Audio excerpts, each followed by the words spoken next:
Washington. With the White House illuminated behind her, Democratic presidential nominee Kamala Harris made a plea to undecided voters on Tuesday night to turn the page on Donald Trump as she sought to rewrite the legacy of the ellipse from the Republicans' January 6th speech that preceded. Harris' address at times touched on the optimistic approach she said she'd bring to the presidency. Swinging away at Trump, the Democratic presidential candidate also blasted her Republican opponent for cultivating turmoil when he was in the White House. America, for too long, we have been consumed with too much division, chaos, and mutual distrust. It can be easy then to forget a simple truth. It doesn't have to be this way, Harris said. We have to stop pointing fingers and start locking arms. It is time to turn the page on the drama and the conflict, the fear and division. She told a crowd, which her campaign estimated at 75,000. It is time for a new generation of leadership in America, and I am ready to offer that leadership. With a week left until Harris and Trump have traded insults as they crisscross the country trying to drum up support in a race, the two politicians have been making last-ditch efforts to appeal to disengaged voters by holding large, attention-grabbing events like the held-on-Sunday evening rally at Madison Square Garden and Harris's speech on Tuesday night at the Ellipse. Throughout the campaign, Trump has blamed Harris for inflation and high prices across the nation. He has also hit the incumbent Democratic vice president on the Biden administration's immigration policies, saying she is to blame for the rise in migrants coming to the United States. In a prepared statement on Tuesday, Trump's campaign slammed Harris's speech for its dark, angry, and negative message that was marked by her sheer desperation. While Kamala peddles division, President Trump is honing in on the issues that matter to voters: fixing the economy, securing the border, protecting Americans' freedoms, and re-establishing America's strength around the world, the Trump campaign said. Harris's remarks were directed primarily at Americans watching at home who may not be planning to vote in the election. She also acknowledged in her speech that many of the attendees at the rally have probably, while Harris in her speech promised to take the United States in a new direction if elected, the spotlight away from his vice president, reclaiming the ellipse from January.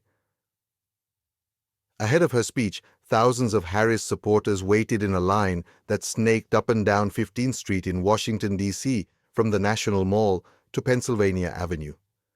Street vendors walked up and down the crowd, selling T-shirts, buttons, and other gear to support the Democratic nominee. Music filled the air as a buzz of voices waited to be allowed on the ellipse.